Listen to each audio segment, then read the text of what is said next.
العالمین نے قوم نوح کے ہلاکت کا تذکرہ کیا ہے۔ حضرت نوح علیہ السلام جو اپنی قوم میں بھیجے گئے تھے، یہ سب سے پہلے رسول ہیں۔ حضرت نوح سب سے پہلے رسول ہیں جب کسی قوم سے بھیجے گئے ہیں۔ ان سے پہلے جو آئے تھے وہ انبیاء ہوا کرتے تھے، نبی ہوا کرتے تھے، سب سے پہلے رسول ہیں۔ اس قوم کے اندر یہ برائی آ گئی تھی، یہ قوم جو ہے اللہ کو چھوڑ کر نہ نے کئی بت نہ رکھے تھے۔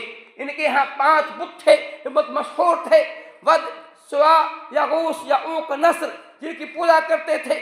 یہ 5 جن کے بارے میں عبداللہ بن عباس جو مفسر قرآن ہیں وہ فرماتے ہیں یہ 5 ان کی قوم کے بزرگ لوگ تھے، ان کی قوم کے صالح لوگ تھے، ان کی قوم کے متقی لوگ تھے، ان کی قوم کے پارسا لوگ تھے۔ جب یہ مر گئے، ان کے مرنے کے بعد ان کے لوگوں نے کہا ہم چونکہ یہ بہت نیک تھے، ان کے پاس بیٹھا کرتے تھے، ان کے پاس بیٹھتے تھے تو اللہ کی یاد آیا کرتی تھی، ہمیں بات میں مزہ آیا کرتا تھا۔ اب یہ مر چکے ہیں، ایسا کیوں نہیں کیا جائے کہ ان کا بت نہ لیا جائے، ہم ان کے پاس بیٹھیں گے، ہم ان کی عبادت نہیں کریں گے، ہم ان کی پوجا نہیں کریں گے، صرف وہاں بیٹھیں گے تو ہمیں اللہ یاد آئے گا، اللہ کی بات کریں گے۔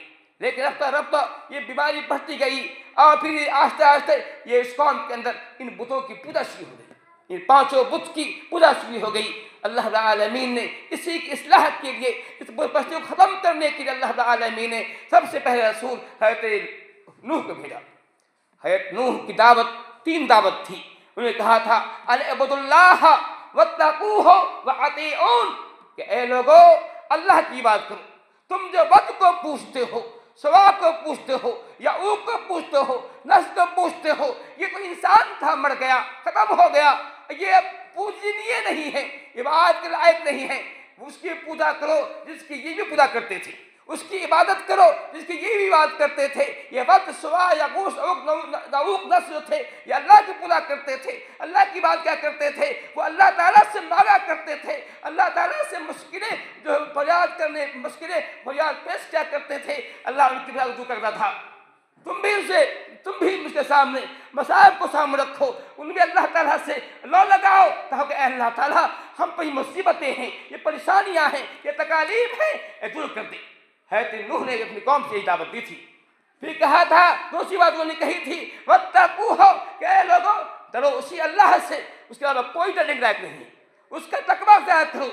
یاد رکھو اللہ تیرے کوئی عمل سے بے خبر نہیں ہے، تم کوئی بھی عمل چاہے کہیں کرو، گھر کے اندر کرتے ہو، باہر کرتے ہو، چوک چراہے میں کرو، گھر چاہے تم پہاڑ کی بلندی میں کرو، چاہے تم سمندر کے تہ میں کرو، اللہ سے تمہارا کوئی بھی عمل مخفی نہیں ہے۔